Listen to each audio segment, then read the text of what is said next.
There we go. Are we So now today ready? we're going to be talking about Stardust and possibly what we're going to be watching next. Initial thoughts. My initial thoughts on the story structure of Stardust is that there's basically two real story circles. There's Tristan's story circle and Vane's story circle. And Vane is also basically the go for every one of the antagonists. Vane is the The star. MacGuffin. Living MacGuffin, which is very important. Because she's a living MacGuffin, we, the audience, care about her, hence not being a MacGuffin. But we still call him. The point of MacGuffins is always that, it's a thing that the protagonists are after that the audience could give a shit less about. This case, by making it a living MacGuffin, we care. And you're right, she gets her own story circle. I think, obviously, she's the need. It's introduced right from the get-go that she's the need. And her need is what? To return home?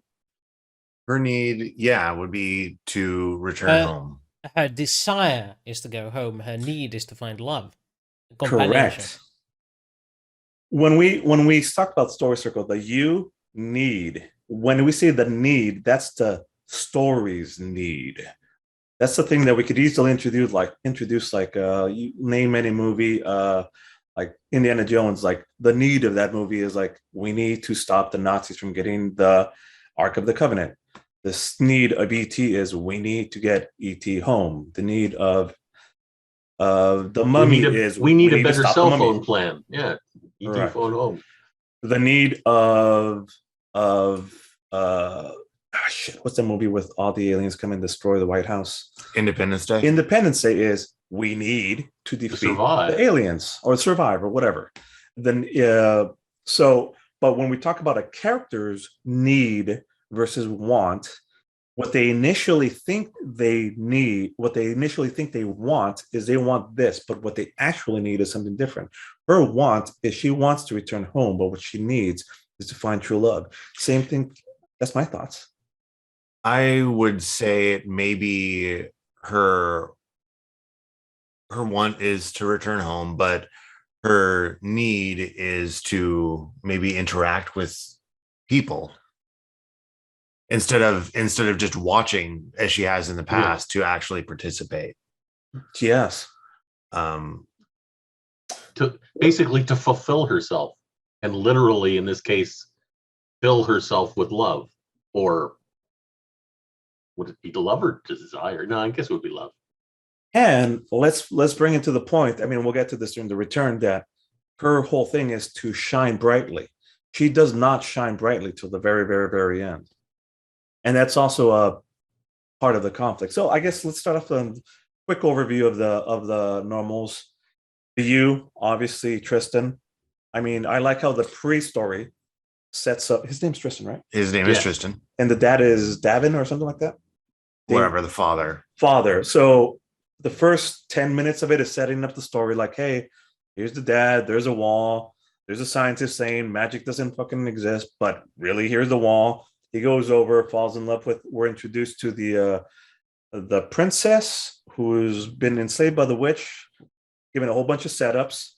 They have share a kiss, which, by the way, that scene, and we'll talk about that in a second.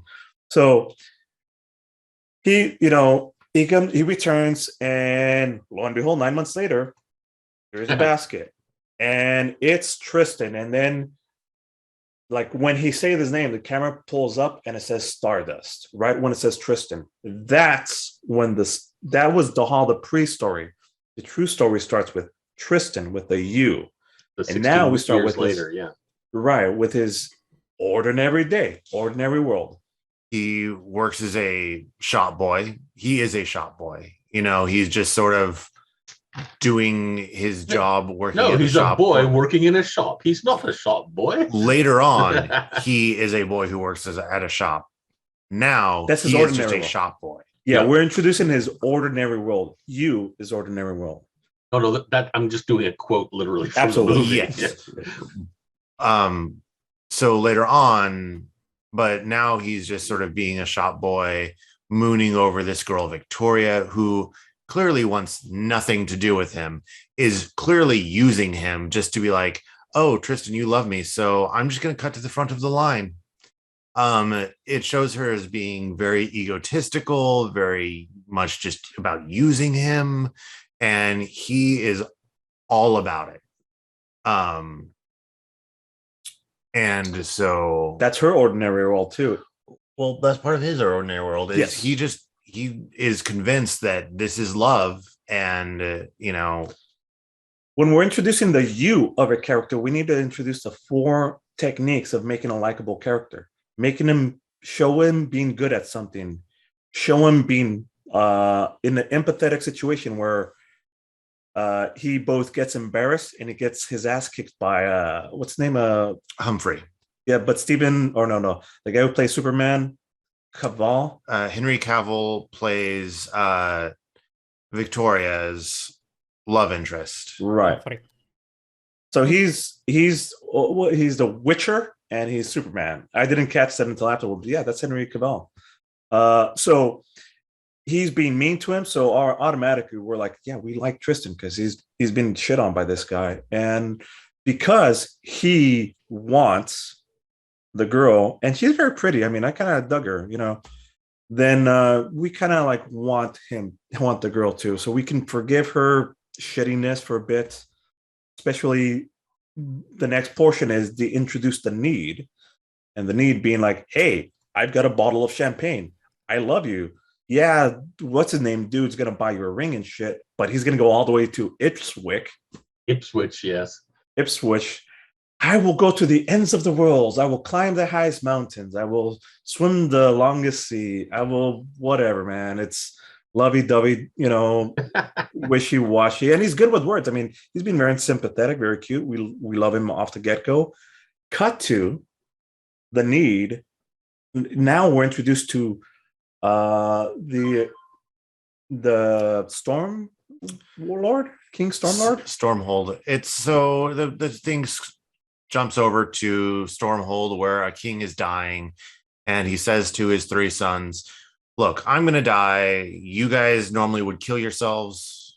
4 sons for the moment, yeah. Remaining sons. The 4 remaining sons. It says, look, normally you guys would just kill each other off to figure out who's going to be the next king. This time I want to do it differently. He takes off his royal necklace, throws it out the window, and says, whoever brings this back gets to be the new king. And they made such a big scene of that. I interrupted. So the necklace goes flying off, and then a short while later, you see a star fall back at wall where Tristan and Victoria are chilling out, and they're talking about, Victoria, I would bring back this falling star that they see has fallen from the sky, and she's like, yeah, right, sure, whatever. If you bring me back the fallen star, I will marry you, but you only have a week until my birthday, and then Humphrey will be bringing me back my ring from Ipswich, and we'll get married. There's the need. She clearly states to the audience, fine, it's a deal. If you bring me back the falling star within 1 week before my birthday, I will marry you instead of asshole. She clearly explains it. Here's the need. Bam, right there. Meanwhile, the king also plainly states, hey, you fools, I'm dying. Whoever brings back the necklace and fulfills its power, turns it from white to red. Well, actually, it was red when he wore it. It drained, and then he threw it out the window. And sure, whoever can restore the ruby will become king. Whoever can restore the ruby will be king of Stormward. Hold. I keep saying it wrong. I'm sorry, guys. Stormwind. This whole area. So those are huge stakes. And of course, all the 3 brothers. And I want to point out that Septimus, one of the antagonists. Well, hold on. There's one thing that we need to mention. What happens is the necklace goes flying out, ends up hitting the star on the head, and knocks her down from the sky. The falling star that we saw a little bit ago is actually the star Vane, who falls to Earth wearing the necklace, and she's like, Jesus Christ, I'm just sitting there chilling out, minding my own business, watching the Earth, and a necklace comes flying out, hits me in the head, and I fall down. So she is the falling star. So we By the now way, you have keep calling her Vane. It's Evane. There's a Y on the front. Yes, there's a Y on the front of it. It's Evane. Well, Not thank you for Vane. clarifying that. Which is very. You were gonna wait, who the fuck is Vane? Yeah, Vane. that sounds. Yeah, Evane. Yeah. Okay. Potato, Anyway. potato. Yeah. Okay. So she goes, and now we have Tristan wants to retrieve the star that he doesn't really know about, and the four brothers, now three brothers, are the princes are wanting to get to her to get the necklace. So we already have two parties now looking for the same person, The same object. yeah, the same, yeah, the They don't, person they object. don't realize it's Yvain a person with, at the time. Yeah. yeah, Yvain with the necklace. Meanwhile, there's a third group, the witches, who want to get the falling star's heart and eat it so that they can be young again. Fantastic of introduction of the witches, by the way. I love Michelle Pfeiffer in it. I love the makeup effect on her, the whole setup of like, look, we're old and decrepit, but we're powerful and we're witches. And they again clearly state this. They clearly state the objective. We must get the falling star. It has been 400 years. We've been waiting. Who's got the black candle? Fuck, we forgot the black candle. Don't you remember? Used it up last. Apparently only one person ever can make the black candle. So it's very rare. And beautifully introduced the witches, showing how the magic of like divination. We're going to pull out an animal. They show like all of the animals. Again, great setup that comes up at the very end. Beautiful setup. Kill this thing. I've got the liver. I've got the kidney. I've got the heart. And she cheated, right? If I recall correctly? Yes, Yeah. of course. Of course she cheated. I mean, let's introduce another reason to hate her. Yeah. So we have the three parties are all going off to get the heart. Those are the three the star, the necklace, and the heart. Yes. So there's three different MacGuffins, three different goes, all in one person. So we've established each of them has a need. Tristan needs her to get. He needs to bring her back so he could get Victoria. He needs her to get to Victoria. The princes need the locket to be the new king, and the witches need her to be young again. Which theoretically, all three needs can be satisfied without any conflict. We bring her back to Victoria. If Tristan brings her back to Victoria, then we find that out later that that you can't really bring her back. Yeah. But theoretically, bring Victoria over there. I mean, the needs can be satisfied. I mean, badly satisfied. That'll be the bad ending. Yeah. Tristan brings everything but her heart back. Okay, that doesn't. The witches get the heart. The evil king becomes the evil Prince Septimus becomes king. And by the way, here's what I wanted to mention: Septimus. Fantastic job setup right from the get-go. The old man's like, Secundus, go over by the window. Yeah. And it's Septimus that pushes him off. That's, immediately right off the bat, we're like, okay, we're clearly establishing this person as we hate him because that was a dick move. And I love the other guy like being like, hey, brother, I wasn't going to push you. I was just here minding my own fucking business. Beautifully done. And it's Septimus who is really just goes one by one, killing them all off. The king really needed to work on his naming system, though. Actually, Primus was not killed by Septimus. Yeah. Primus was the one who was early on chasing the star. Oh, actually, well, the star's necklace. And Primus was caught in a crossfire of events and died because of that. And Septimus had, while he tried very hard to do it, he wasn't the one who did the deed. Right, and also we're introduced to the ghosts, and one of them, the Secundus, who falls down, is like, "Oh, dude, you guys are alive?" He's like, "No, you dead." And like, "Hey, remember, you're the fucking asshole that killed me. That was 10 years ago, buddy." So, but ultimately, it's important that on screen we show Septimus being the right from the get go, the guy killing, and it nearly continues to that thread onward. I like that little bit. As I like that, pointing that out, that we hate him right from the get go. I think I mean, then Tristan is like, oh, don't worry, all I got to do is jump over the wall. The old man guarding the wall knows fucking kung fu now. And how old is this old man? I thought he was a magical 90. He's 90. I thought he was a magical like caretaker or something in this world, but apparently he's just a normie because at the very end of the movie, he's like, I've seen some shit. I'm out. Y'all can keep your wall. Am I supposed to be keeping our people on this side, or am I supposed to keep keeping their people on that side? Yeah. So he goes home. Dad tells him like, "Hey, secretly it's because I went over to France and with mom, and she's some secret princess, and here's this chain link and a candle and a letter that I'm barely letting you open it till now." I mean, that's kind of a dick move. I think he should have introduced it sooner, but it's a movie. We have to introduce it now. Well, they weren't allowed to go on the other side of the wall. And so it was the father's secret shame. And so he didn't want to encourage his son to go over to the wall. But his son's going to do it anyway now. So, whatever. And so they all go off searching. That's a go, importantly. And he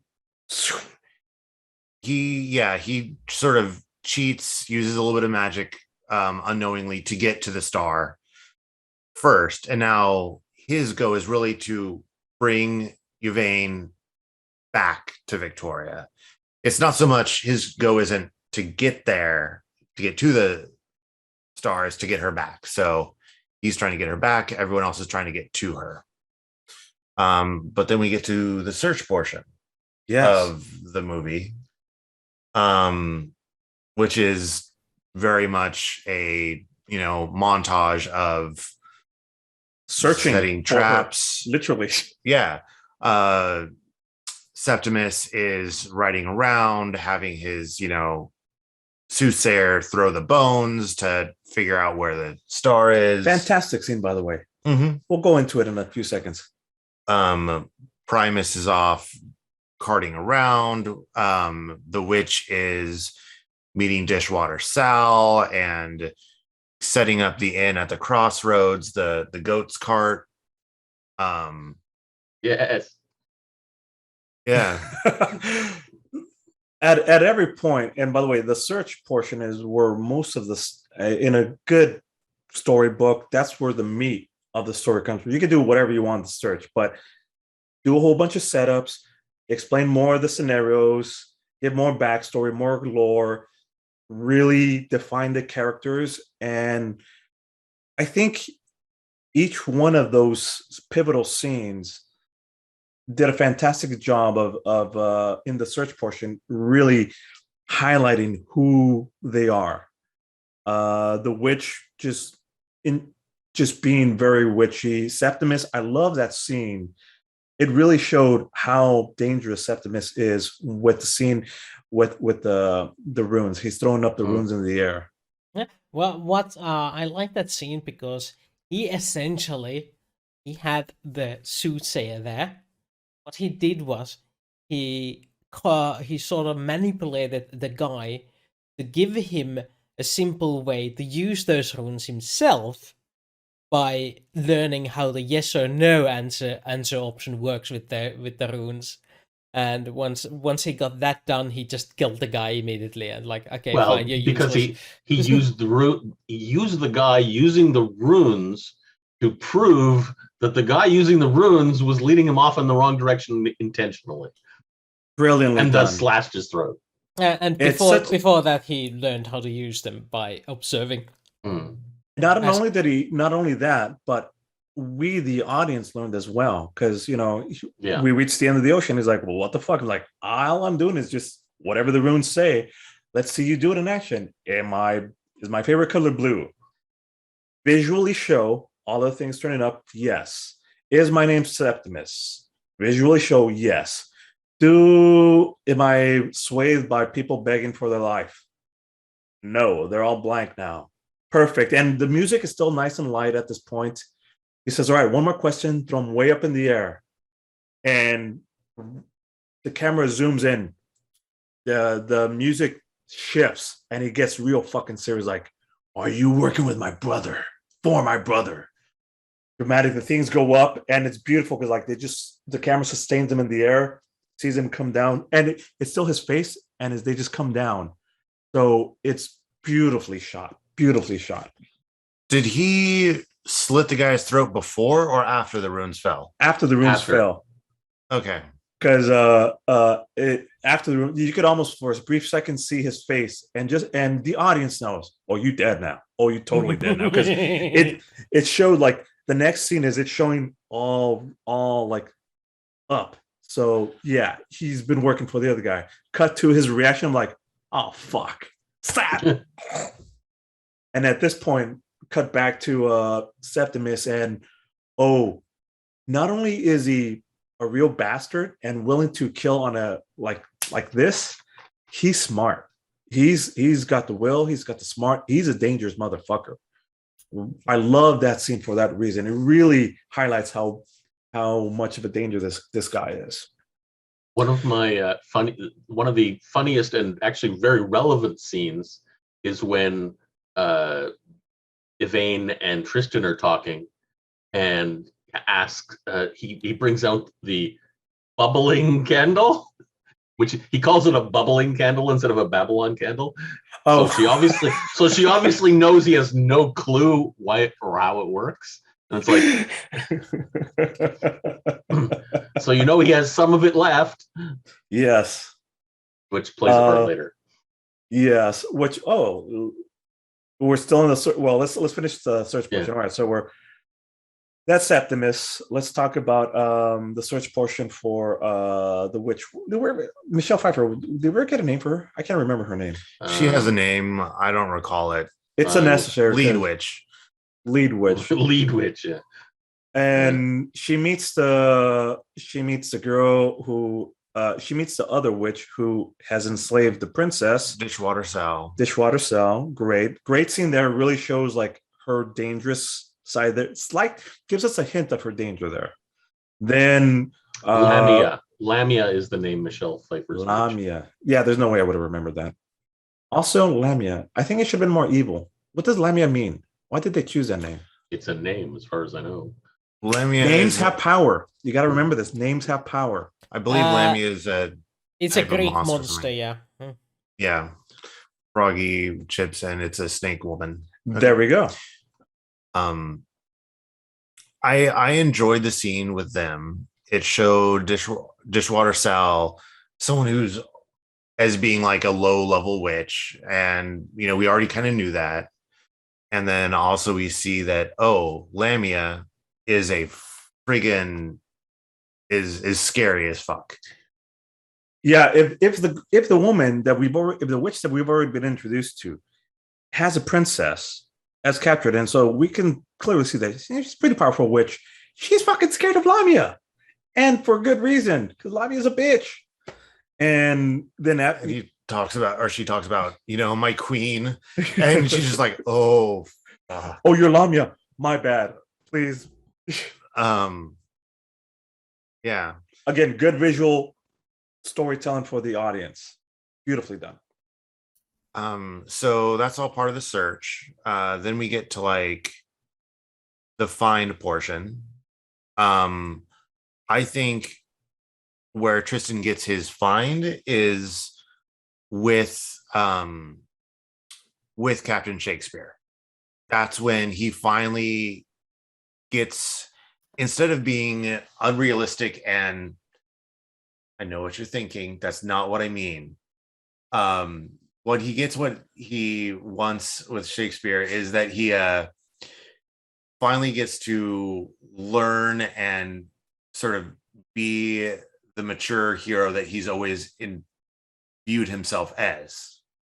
like Shakespeare kind of teaches him how to be a man, but in a non-traditional sort of toxic masculinity sort of way. Like, look, you can enjoy, you see Shakespeare as someone who can, do the hair or whatever, but then also fight and, be a gentleman and respect other people, respect Yvain, and honestly be a good person.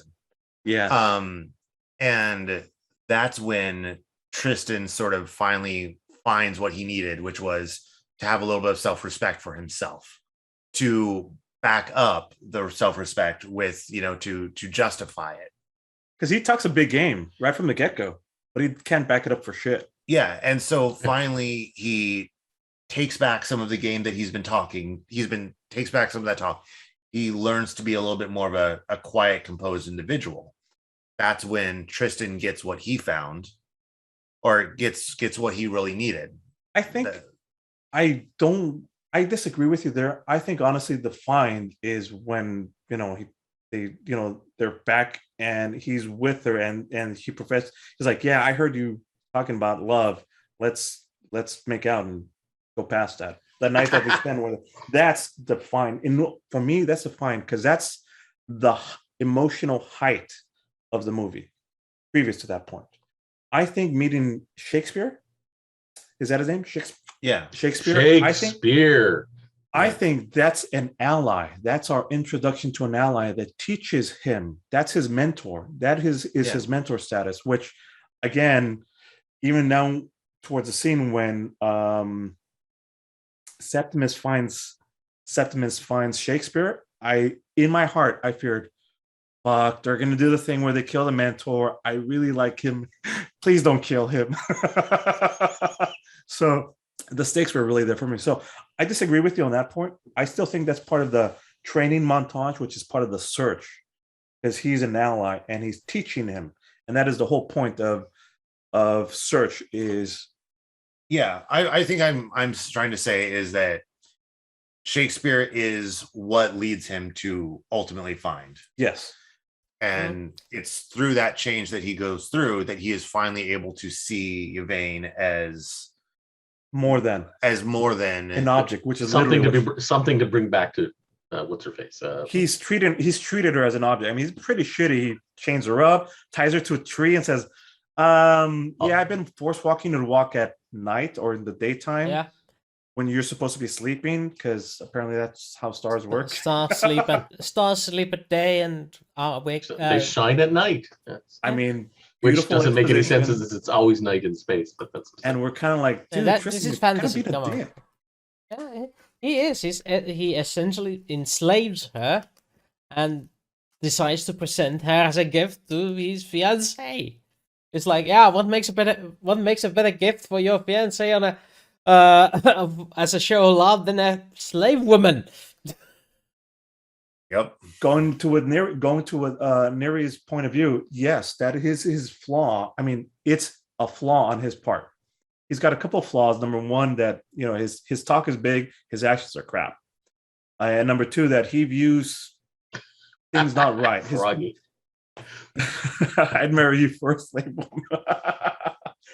So you're right. I think he teaches him as mentor how to overcome that, which is character growth. We need that. It's very important to start off our protagonist with a few flaws that are correctable, because he needs to drop those. That's the thing that he needs to correct in order to fully succeed.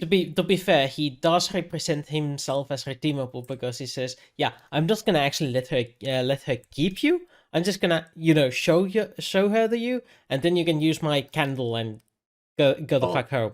So all I need you for is just one visit to my girlfriend, and bye.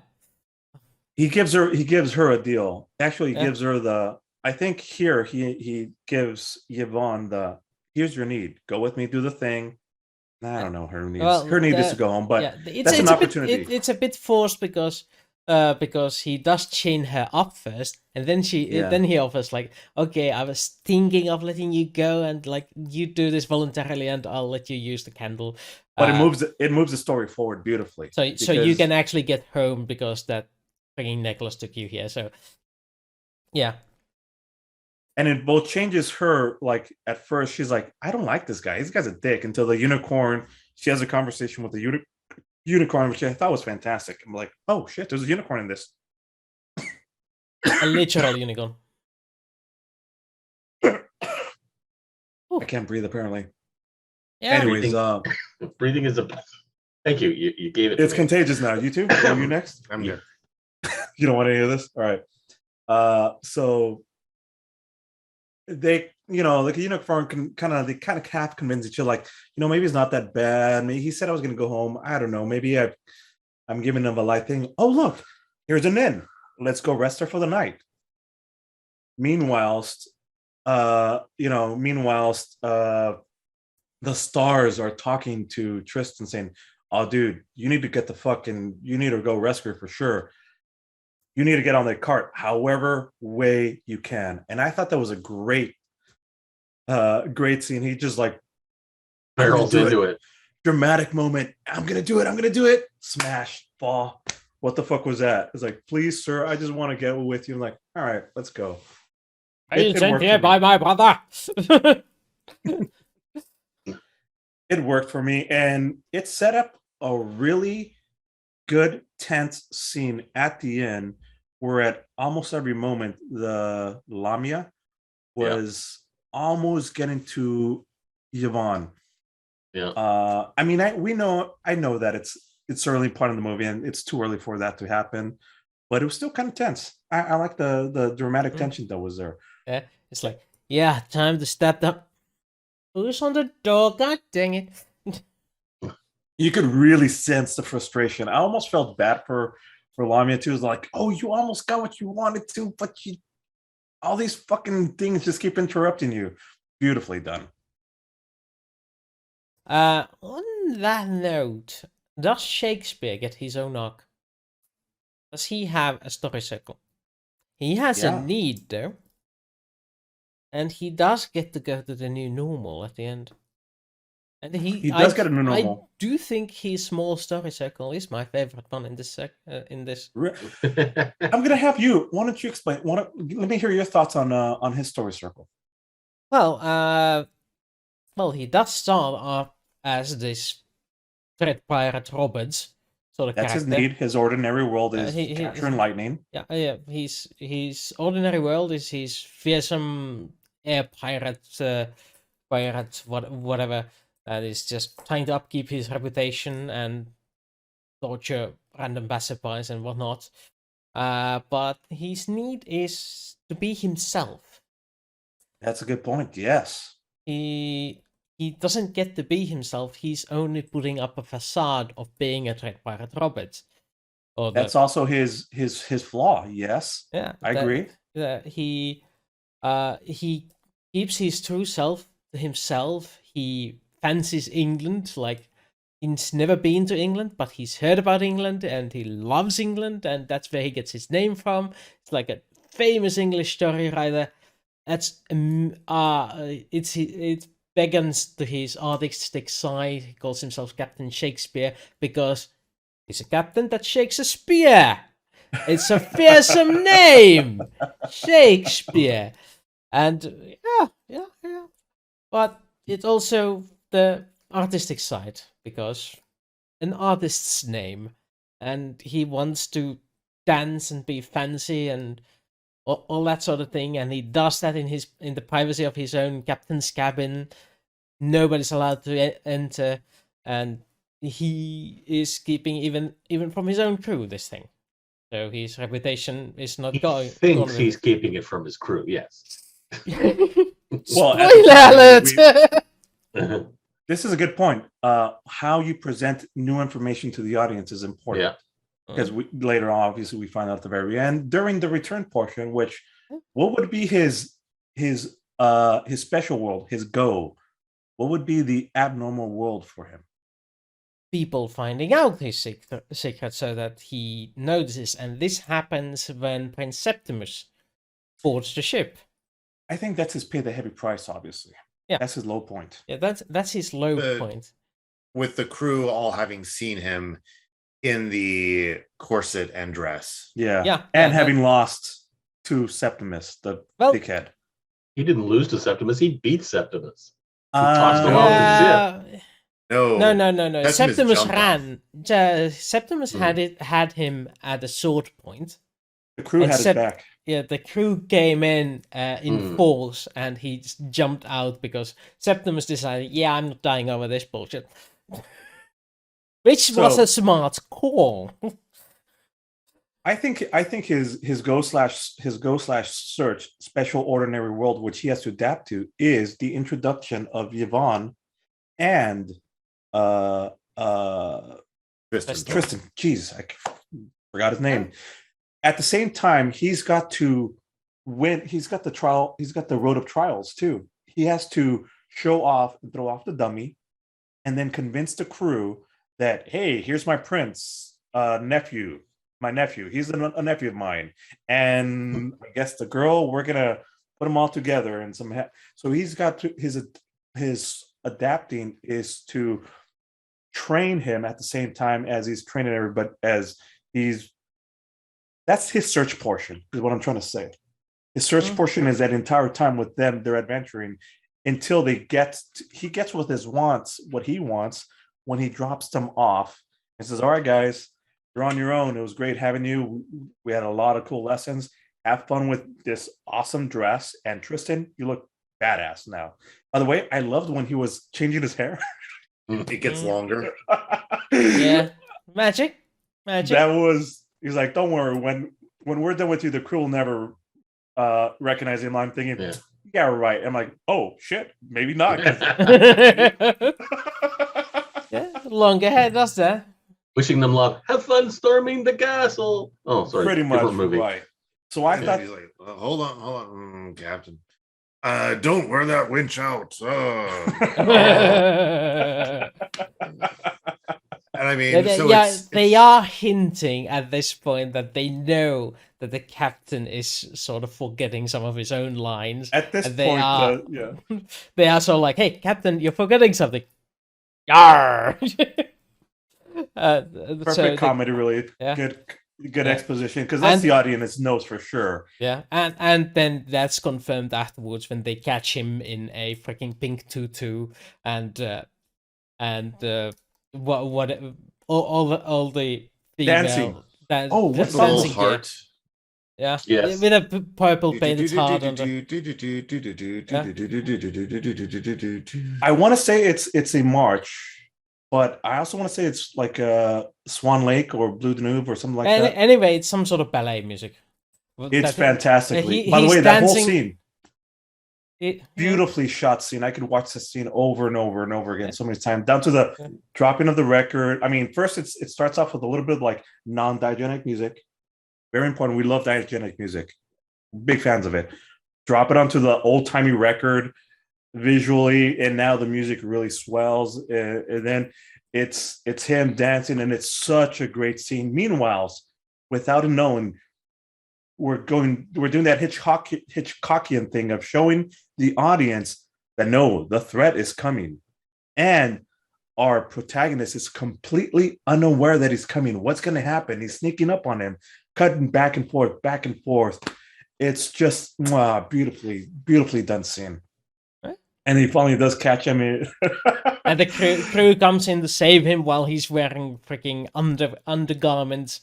Embarrassing clothing, really embarrassing. And then after the fight is over and he's sitting in his chair, all beaten and mollified and head down, and the crew is like, "Captain, did he hurt you?"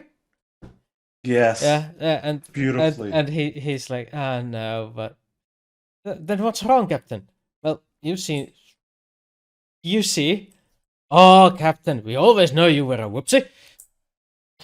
That's his return. At that point, he's point he knows these guys have his back, and he can finally be himself.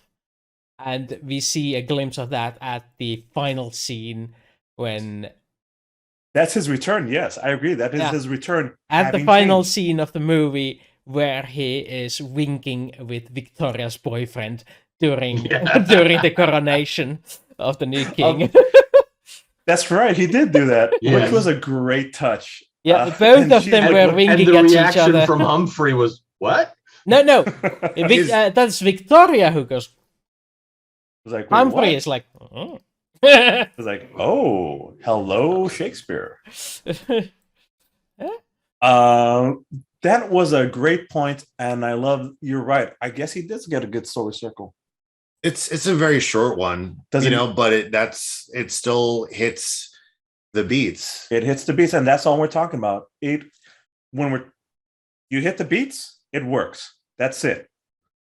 Here's how to lay things out in a story for it to have maximum effort, maximum input, because it just works. And here's a perfect example. I hadn't even thought about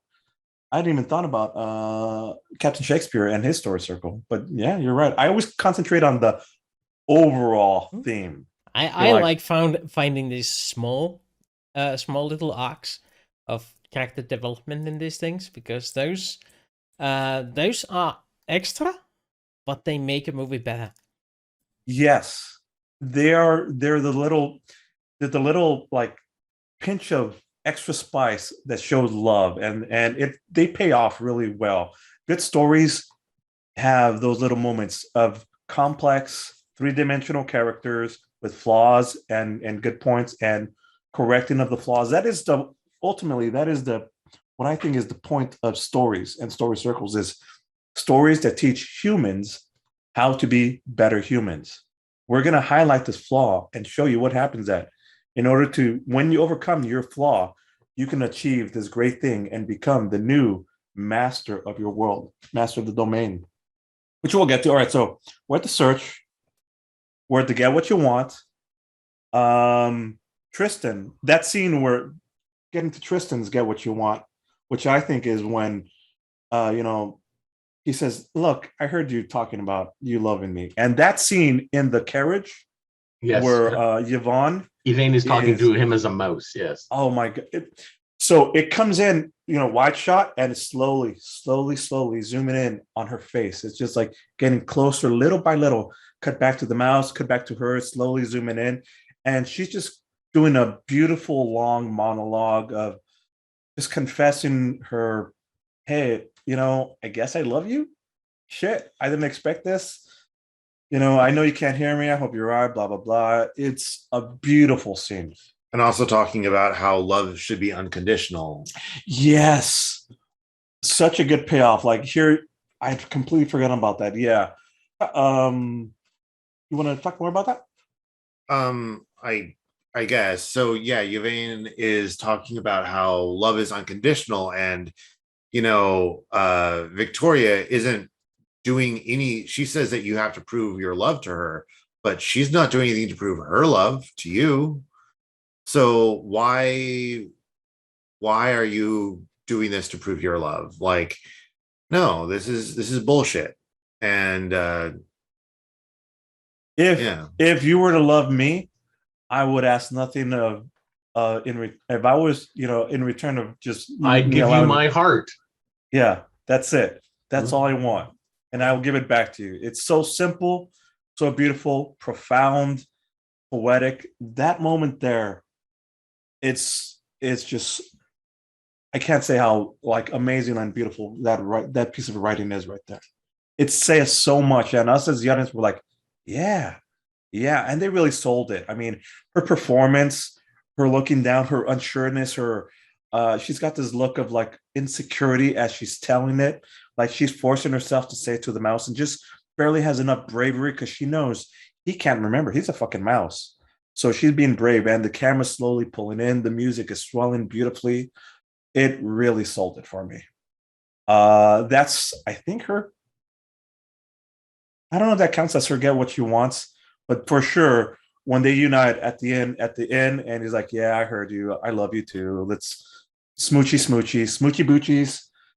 boochies happens, and then they both get what they want. The next morning. Never heard that term before. You should watch Smoochy Boochies. Okay. Snoochie Boochies. You should watch what's the movie from? Clerks or Jay and Silent Bob. Yes, I get it from Clerks. Snoochie Boochies. Anyways. So then we get, I think that's basically where Tristan no longer changes. He has returned. His character is now set. You think so? Well, he does change so. one thing. He becomes human again. He's not a mouse anymore. Okay, but narratively, his character doesn't change. We can, and you could also argue, well, he becomes king, but you know what I mean. He's the same Tristan still, he just has a fancy new hat. Yes. So, I mean, then we see him return back over the wall and, tell Victoria he has no interest in her, conquer his fear of Humphrey, and, then return to try to save Yvain. Yeah, because he realizes, on this side of the wall, Yvain would be dust. Yeah. But at that point, he doesn't really change in any way. He's just sort of like the gallant knight who now knows who he wants. This is true. I think so. I think you're right about this. His change, normally the change would occur during the pay the heavy price / return. But you're right. He has his change of heart. Now, we don't find out fully. I mean, it kind of is hinted that he's going to be talking to, it's hinted that he's going to tell Victoria, like, yeah, I'm done with you. I found one with a star. But it doesn't actually say that until he sees her. But at that point, the pay the heavy price has already started because he left a note and Yvonne, it's being cut back and forth with Yvonne, the star, seeing like, oh shit, he left me. And he went back to the old girlfriend.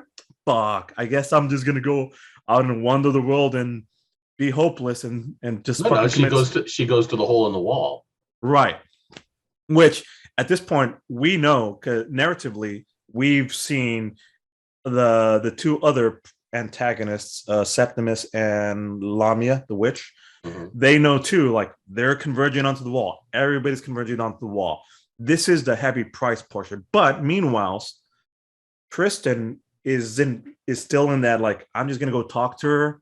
And it's not until he meets her that it's like, no, I'm just here to tell you off that I found somebody so much better, and you, Witcher, you can have her completely. I'm done with her. Oh shit, she's Stardust now, literally Stardust. I've got to go. She's in danger. So that's that whole pay the heavy price portion of it. It's cut back and forth with that scene. I think that's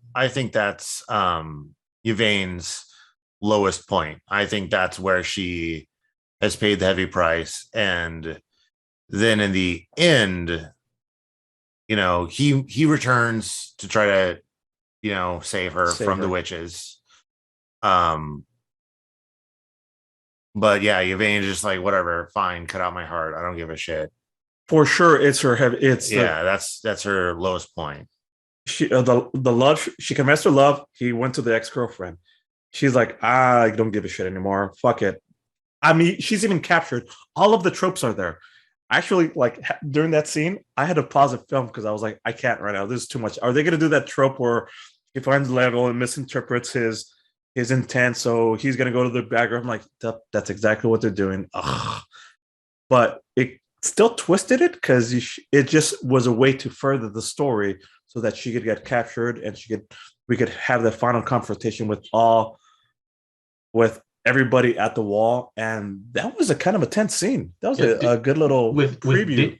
With Ditchwater Sal there showing up as well, who of course can't see the star because, well, brilliant put a setup spell on her. Brilliant setup from earlier. Well done. Exactly. Let's talk about the pay the heavy price the final showdown scene. Septimus shows up. Tristan's there, Tristan's like, oh, who are you? You're here to fuck it. Let's just go together and go kick her butt. The princess, his mom, I guess Una. Una, his mom, is also now captured by the witch too, right? Yes. So they have the witch, they have the princess. It's just looking totally bad for everybody. And Septimus is also there, so it's the worst of the worst situations. Tristan's completely going out of his league. We still haven't seen him fight with a sword. He's been trained in all the proper ways, but we haven't seen him fight. Septimus does a fantastic job of like fighting, showing how much of a badass he is until he gets drowned in such a great scene too, right? Yeah, they managed to kill 2 of the witches. And one of them is killed by Tristan releasing the witch's animals against her. So there's a comeuppance. Beautiful comeuppance, great payoff. And I want to point out that Shakespeare taught him how to be a gentleman without drawing any blood. At no point does Tristan actually kill anybody. I mean, he does stab a bitch in a minute, but yes. Does he? He stabs Septimus. Yeah, but he's already dead. He's already dead. Yeah. He does. I said he stabbed a bitch. I didn't say he killed her. Exactly. But the question is, would he bleed? I don't know. You said he didn't draw blood. Well, if he's already dead, why would he be bleeding? Exactly. You can still get blood from a dead body. Just that whole bit was just brilliantly done because it escalates. It shows him being a badass, and he kills the first witch, right? Septimus kills the first witch, and then I think Tristan kills the second via animals. And then she's like, "Oh, you think you guys are badass? Let me show you my real magic." That drowning scene sold it for me. That showed he was stupidly badass there. And then afterward, animated him beautifully done with the last brother on the wall going, "Just a second, we're all here. What? How is this possible?" All the other brothers are looking at Septimus. The fuck are you doing that for? He's like, it's not me, I swear, guys. I'm done.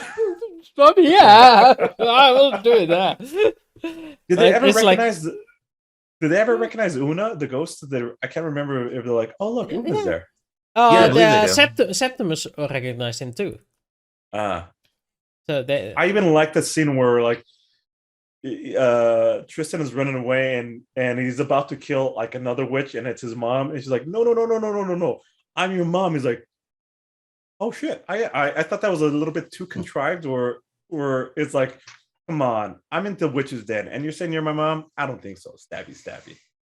But it paid off. It's fine. It worked for me. Yeah. It gave me a bit of like tension, like, no, don't kill her. That's your mom. Oh, okay, good. You didn't. Fine. And her name, of course, Una, the first girl. Yeah. Oh shit! I hadn't thought of that.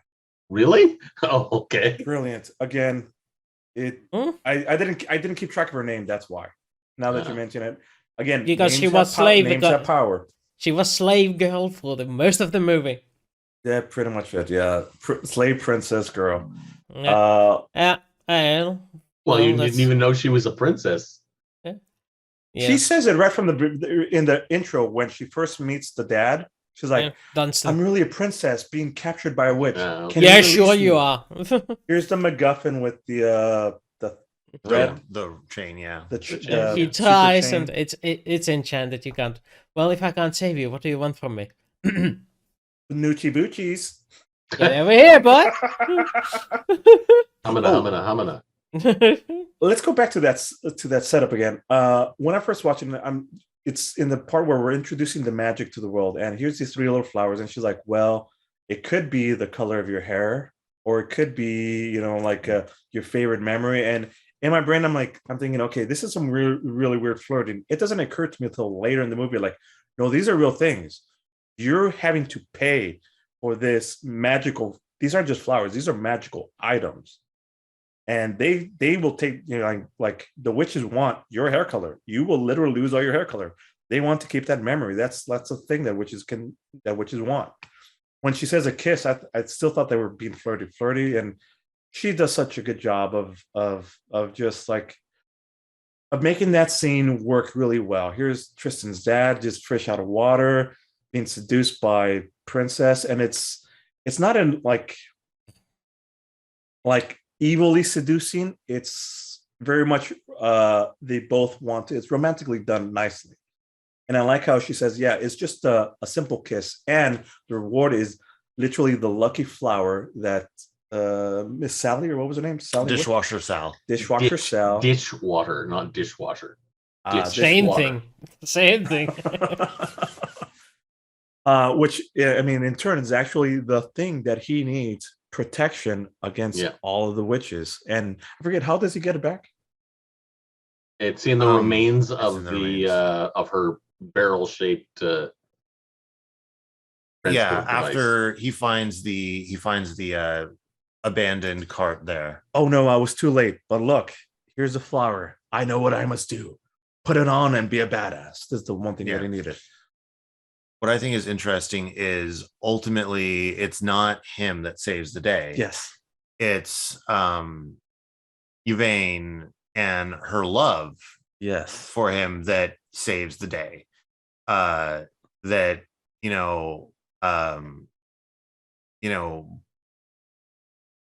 that manages to destroy the witch. And so yeah, I think that's one reason why I say he doesn't really change after that portion earlier. He is not the one who conquers and triumphs. It's Yvain, and her lowest point is when she's captured. Her return is then to see that he loves her as well, and to love him shine back, brightly. to shine brightly. Well, and it's really well done. They set that up so well because it had referred to it earlier in the movie. What do stars do? And then she says it right then again. What do stars do? They shine. They shine. Not just that, but it's, Lamia is saying, like, we must wait till her shiniest moment, because then it has extra power. And at certain points, like, she's preventing herself from, like, she's noticing, like, oh, she's shining. I should stop and wait for the best moment, which is what she does. She seems to, like, trick them at the end. Like, yeah, you all can go. Fuck it. I'm done. Go. Just to get her shine the most. Eternal life. It's pointless without my sister. Just go. Just go. Let me die in peace. I fell for it. I was like, yeah, okay, cool. This is the end of the movie. I'm makes big sense. with it. Makes sense. It works. If it would have ended like that, I would have been happy. But no, they took it to the next step, and brilliantly done. What good is a broken heart? Yes. Who needs a heart when a heart can be broken? And no, you're right. I mean, she used love to defeat, but again, Tristan did not kill her. So he took the lessons from Shakespeare to the very end, and lo and behold, mom's like, "But you're a prince, and you're the last heir," and the thing turns red. Yeah. And he's like, well, what the fuck is this? And like, dude, you're like the king now of everything. Yeah, last male offspring of the old king. So he returns. The next scene is the return portion where we wrap up all of the storylines. Here he is being benevolent king, being crowned. At his side's Yvonne. His dad's there too. And so is his mom. They're reunited. And then Shakespeare flirts with Humphrey, and Una gives him a Babylon candle, and another Babylon later candle in their life. Yes, fantastic. Yeah. I really, really enjoyed this movie. I did not realize it was Neil Gaiman. Gaiman. I didn't realize it was him that wrote this, but now that I've seen him, like, oh yeah, that makes sense. Yeah, there were some big names attached to this. This was Neil Gaiman and Jane Goldman. I don't know who that is. Ian McKellen is also in it. What? He's the narrator. Oh, okay, that makes sense. Yep, and there is this legendary name called Bimbo Hart. What? Bimbo Hart? Yes, Bimbo space Hart. And who does Bimbo Hart play? A young scientist. Oh, okay. From the very first portion of There's the not movie. even a picture of him on the Yeah. IMDb site, but I just That is a love that great there is a name. character. There's a credited actor called Bimbo Hart. Wow, that is a fantastic name. I want to fall in love with Bimbo Hart. Bimbet Hart. Whatever. But yeah, there's Peter O'Toole, Henry Cavill. Henry Cavill wasn't a big name back then. No, he No. was not. He was a nobody, and I was like, "Oh shit!" And I didn't even recognize him. Somebody had to. You guys pointed it out for me. Mm-hmm. That was him. Yeah, he's too young for me to recognize him. Olivia Grant was Girl Bernard. Oh yeah, Oh, yeah. Oh yeah. The goat and Yeah. also the goat owner. Well, no, she wasn't the goat. She was the boy. When Right. The yeah, goat yeah. owner. The goat owner. No. Yeah. You're thinking not Bernard's mother, but when Bernard is transformed from a goat into a girl. Right. Yes. But he originally he's like, "Oh, you here to rent a goat?" And he's like, "No, I need the goat. I need 2 goats." And he first turns him into That's Bernard. Yes. Yeah. I love the scene where Tristan is like, "Hey, what's your name?" Bernard. Yeah. It seemed a little bit transphobic to me, but I'm also like, it was 2007. And the way that they handle Shakespeare, I'm like, okay, we'll give it a pass. It's a bit dated, but Yeah. still it's played for a laugh, and it's what it is. Yeah. It worked for its time though. And to be fair, Bernard didn't choose to be a lady. That Yeah. was forced true. upon him. Not every cross-dressing person is trans. True. Although technically being turned from a man to a goat to a woman. That's a transmutated Formation. I guess literally the term. I never thought about that. Transcendental? Transformed. Yes, he's literally transformed from one into the Does he other. ever get turned back? Transformers more than Yes, he does. Yes, he does get turned back He when the does. witch leaves and then he gets Primus finds him. Second. no, Not Or Primus. not Primus, Tertius, Septimus. Septimus. No, not Septimus. Yeah, the other Septimus is brother. the one. Septimus is the one who finds him. Oh no, you're right. Septimus. Primus does is the find one who falls for their Yes. vials and dies in the Yes. bathtub alone. him. Yes. Which is a it's- great scene. And it's did they after the actually show the bathtub, blood? yeah. Did they actually show like the throat cutting and the blood? Yeah, Yes. it was And the blue blood was blue because he's because- royal. His Oh. royalty. That was kind of graphic without And- being like for a PG, but not too graphic. It worked. That was Yeah. a good scene. When he sliced the soothsayer, it was red. Yeah, Yes, but Soothsayer when, wasn't royal. Exactly. Interesting. But I'm also guessing since he was just going to be sitting there for so long, they're like, we'll just make it blue so that the Ratings. MPA or whatever it was, yeah, they don't like, oh, this is extended blood. Oh, we're no. Can't have that. Well, it's a royal. It's a blue blood. I didn't quite catch that bit, but yeah, all right. I kind of like that bit now. After all, that's a good way to not only can we use this to get away from that, but we could also use this in the story. Turn that negative into a positive. Call that a problemtunity. Oh, what? Problemtunity. Problemtunity. Yeah. Sorry, interruption. No, I was going to say, so it is 1:05. Oh yeah. How late are we going? We should probably wrap it up here. We talked about the movie. We got all the way from the U to the return. Final thoughts, and then we'll talk about the next thing. We probably won't be going much longer, maybe 15 minutes. Okay. Thoughts? My favorite movie of 2007. It was good. Which This one. my favorite movie of this 2007. I need to Google this 2007. Oh boy, you're funny.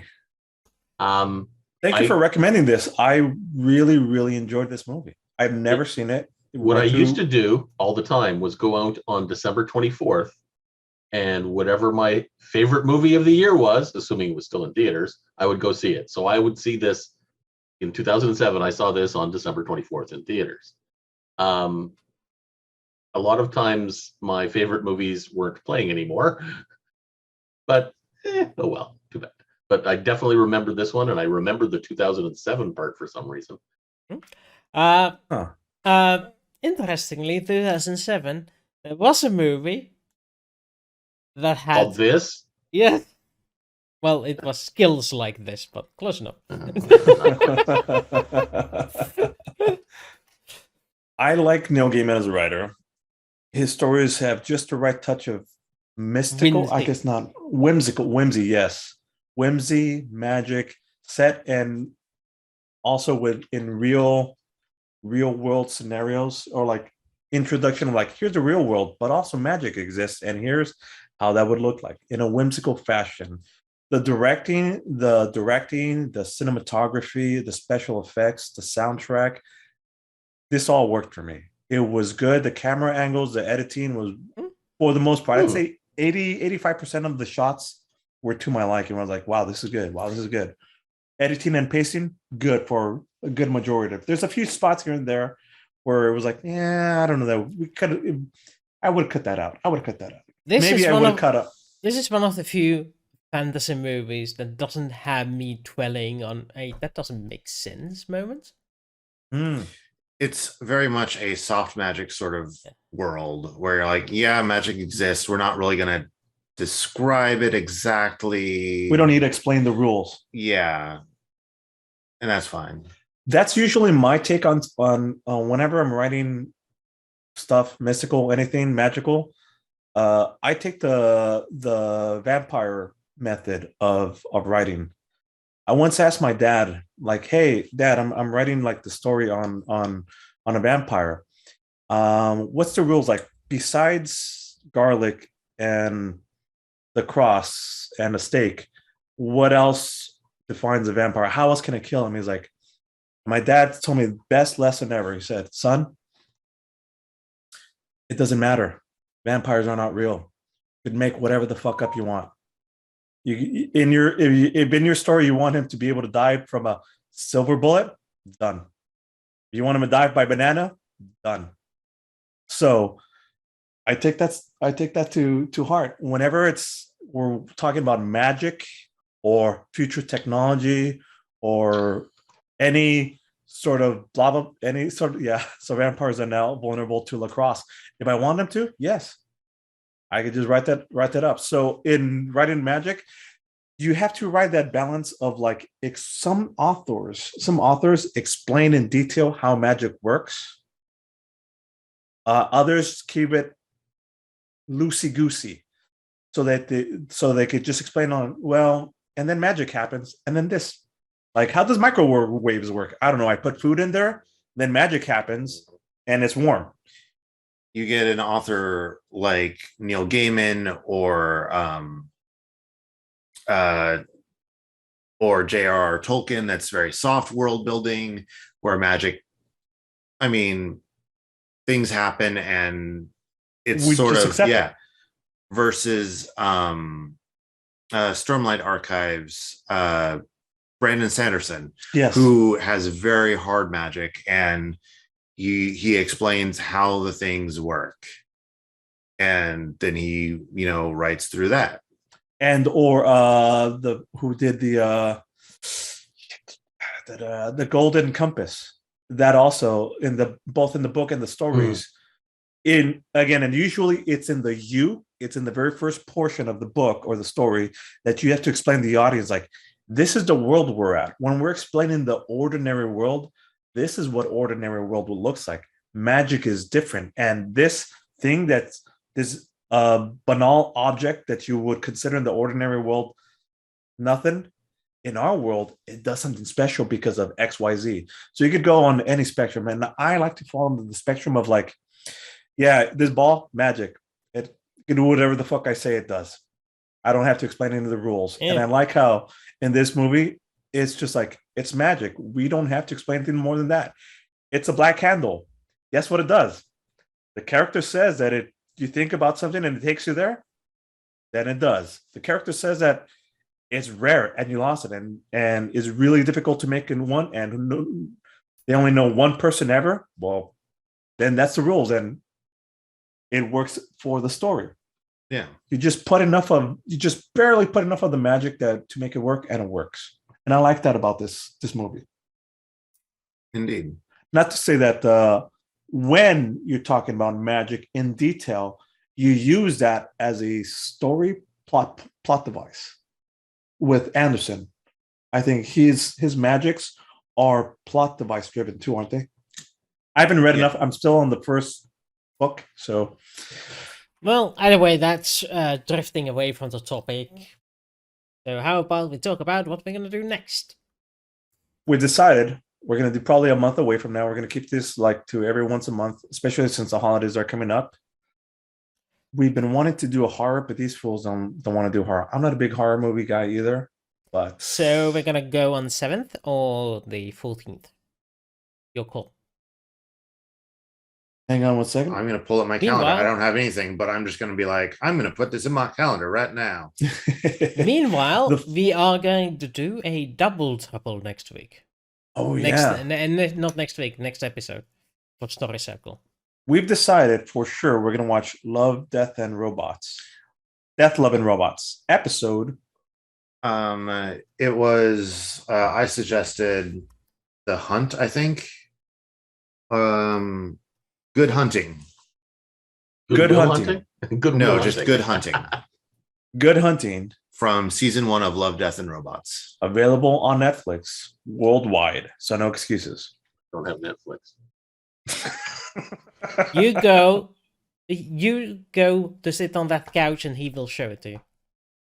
Done and done. We'll figure out a way. And for the next one, how about we go something Halloweenish theme or Thanksgiving themed? It's Thanksgiving today, by the way, in Canada. Well, happy Canadian Thanksgiving. Thank you. What was the episode called, by the way? Good Hunting. Good Hunting. Season it's about 17 minutes long. 8. Season 1, episode 8. Okay. It's very short, 20 minutes long. One funny thing about that is that Love, Death, and Robots doesn't show those things on Netflix in order. There were 4 orders that they would be shown in. Yeah. There were some confusing discussions. Like, I really like the fourth episode of Love, Death, and Robots.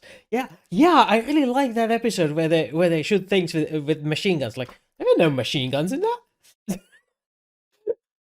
They were released 2 episodes 15 minutes apart on consecutive days, according to this site. But that might be a lie because they also put all the Netflix stuff. It's one day at a time. Do I need to watch the first 7 episodes? No, it's an anthology. They're standalone. Every single one of them are standalone. Yeah, without an overarching arc. This is one of the few ones with nudity in it. Ooh, Bozungies. Nude robots, my favorite. Also nude. Not robots. Spirits. High spirits in the material world.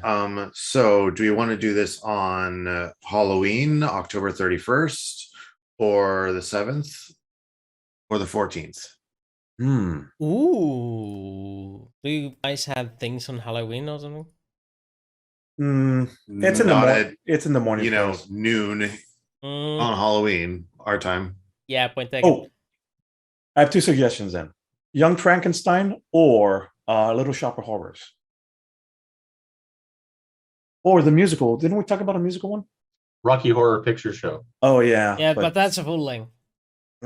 That's what? That's a full length. Yes. Full length, yes. Ooh, Little Shop of Horrors. Which one do you original? Well, not the original. Not the one with Here's Johnny. What's that guy? Jack Nicholson. Jack Nicholson is in the original Little Shop of Horrors, 1950s, 1960s, which I've never, ever seen. Or the 1980s version with Rick Moranis, which is the more whimsical and less scary version of it. I would go for the 86 one. I think Rick Moranis. Okay. Yeah, we can do that if we want to do that on Halloween. And that fits with the theme of being scary without being too scary. Oh. The singing dentist version, yes. Steve Martin as the masochist dentist. Mwah, mwah, also, one of the best scenes. Also Rick Moranis. Rick Moranis is a treasure. He stopped acting because of to take care of his sick wife or something. No, Yeah, wife died. Yeah, Wife died suddenly, and he decided to stop acting and take care of his family instead. Which, again, power to him. That dude. I mean, I loved him in. I don't think I've ever seen him in a movie I did not like. Exactly. Oh, why are we watching Ghostbusters? The new one? The classic original. The classic, because that actually would be a good one, wouldn't it? Well, we've already decided we're doing Little Shop of Horrors. All right, we're doing Little Shop of Horrors. Well, we could decide something else. It doesn't matter. I'm Little Shop of Horrors. We're good for that. Yeah, raising hand. To the oh boy. Now that you mentioned Ghostbusters, how can I say no? It is more Halloweenish, isn't it? And what's interesting about that is that I don't think characters change. There is no character growth. From what I remember, there is no character growth in Ghostbusters. In Ghostbusters. Let us delve into that and see you at Halloween. Technically, the Stay Puft Marshmallow Man grows much bigger.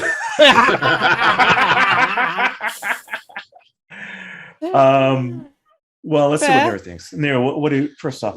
I was just trying to be like, let's not discuss this forever. Yeah. And so I was just trying to pin us down to a thing now. We're gonna do Ghostbusters and we're gonna do the Death Robots thing. Done and done. Yeah. Finito. I think Ghostbusters is literally more. Ghostbusters the series or Ghostbusters just the first movie? Ghostbusters the movie, 1984. Yes. Oh, the movie 1984. That's actually a movie. Yeah, okay. The Ghostbusters 1984. It's decided. Halloween. Sunday Halloween. Yep. There we go. I'm putting it in my calendar now. Done and done. Oh, good point. I could put that in my calendar. I hadn't even thought of that. This would be Sunday the 30th. That's still this month. That's not next month.